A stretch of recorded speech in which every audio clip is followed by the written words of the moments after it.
ফয়সাল আহমেদ ফাহিমের সাপ্লাই রাকিব হেডারের জন্য জাম্প করেছিলেন, হয়নি।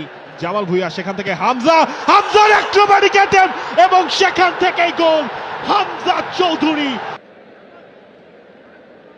রেফারি নিজের জায়গাটা নিচ্ছেন, প্লেয়াররাও মাঠে নামছে এবং বাংলাদেশের যে পরিবর্তনগুলো হচ্ছে, সমিত সোম তিনি মাঠে নামছেন। নাম্বার 16 সোহেল রানা জুনিয়রের জায়গায় সমিত সোম, তাকে মাঠে ইন্ট্রোডিউস করছেন হাভিয়ার কাবরেরা। সমিত সোম ন্যাশনাল টিমের হয়ে অলরেডি একটা গোলও তিনি করে ফেলেছেন হংকং চায়নার এগেইনস্টে। সেই ম্যাচটায় সেই গোলটাও এসেছিল এই ন্যাশনাল স্টেডিয়ামেও। আজকের দিনেও সমিত সোমকে দরকার বাংলাদেশে। এবং সমিত সোমের নামটা ঘোষণা হতেই গ্যালারিতে আওয়াজ। তারা বুঝতে পেরেছিলেন যে এমন একজন ফুটবলার বাংলাদেশে দরকার।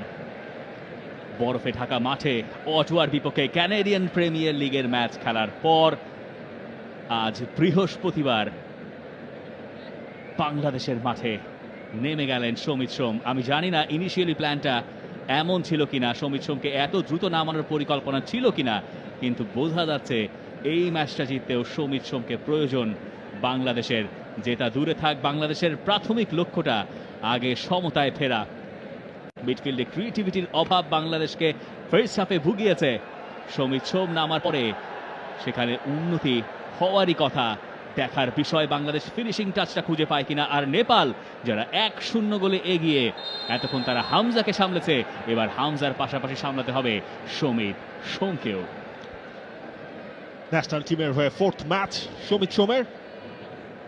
অক্টোবর উইন্ডোতে খেলেছেন 2টা ম্যাচ, জুন উইন্ডোতে সিঙ্গাপুরের সাথে ম্যাচ এবং আজকে নেপাল। এবং সমিত সোমের এখনো কিন্তু দেখুন, হামজা চৌধুরীর কিন্তু বাংলাদেশের জার্সিতে জয় পাওয়া হয়েছে ভুটানের এগেইনস্টে, কিন্তু সমিত সোম এখনো কিন্তু সেই জয়ের স্বাদটা তিনি পাননি।